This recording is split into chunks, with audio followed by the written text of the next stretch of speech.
നമുക്കിന്നൊരു മാങ്ങ ഹലുവ ഉണ്ടാക്കിയാലോ? വായിലിട്ട് അലിഞ്ഞു പോകുന്ന അത്രയും ടേസ്റ്റായ ഒരു മാങ്ങ ഹലുവ. അതിന് വേണ്ട നല്ല പഴുത്ത മാങ്ങ, അത് ചെത്തി ചെറിയ കഷ്ണങ്ങളായി മിക്സിയുടെ ജാറിലിട്ട് അരച്ച് പൾപ്പെടുക്കുക. അത് ചൂടായ പാനിലേക്ക് കുറച്ച് നെയ്യ് ഒഴിച്ച് ഇളക്കി വേവിച്ചെടുക്കുക. പിന്നെ മധുരം കുറവാണെങ്കിൽ മധുരത്തിനാവശ്യമായ പഞ്ചസാര ചേർക്കാം. എന്നിട്ട് ഇളക്കിക്കൊണ്ടിരിക്കുക. കുറച്ച് വറ്റി വരുമ്പം നമുക്ക് കോൺഫ്ലവർ 1 സ്പൂണ് പാലിൽ കലക്കിയിട്ട് അത് ചേർത്ത് നന്നായിട്ട് ഇളക്കാം.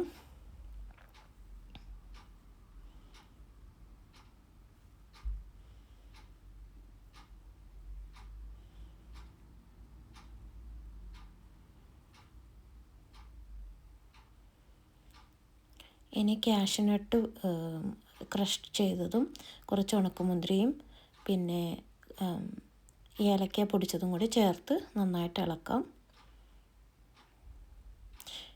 ഇനി നമ്മൾ ആവശ്യത്തിന് നെയ്യ് ചേർക്കണം, എന്നിട്ട് നന്നായിട്ട് ഇളക്കണം. ഇപ്പോൾ പാനിൽ നിന്ന് വിട്ട് തുടങ്ങിയ പാകമായി. നമ്മുടെ മാങ്ങ ഹലുവ ഏകദേശം റെഡിയായി.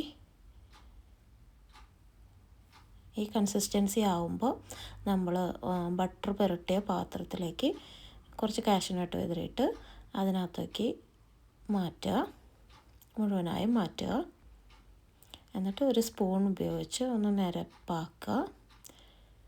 ഇനി നമുക്കത് ഒരു 2-3 മണിക്കൂർ റൂം എയറിൽ വെക്കണം. കുറച്ച് കാഷ്യൂനട്ട് ഞാൻ മീതെയും ഇട്ടിട്ടുണ്ട്. ഒരു ഭംഗിക്ക് വേണ്ടി നമുക്ക് നിരപ്പാക്കിയെടുക്കാം. എൻ്റെ 2 മണിക്കൂർ കഴിഞ്ഞപ്പോഴേക്കും എൻ്റെ ചൂടൊക്കെ ആറി ഹലുവ റെഡിയായി.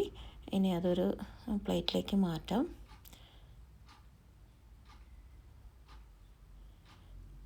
നമുക്ക് കത്തി ഉപയോഗിച്ച് ചെറിയ കഷ്ണങ്ങളായിട്ട് മുറിക്കാം.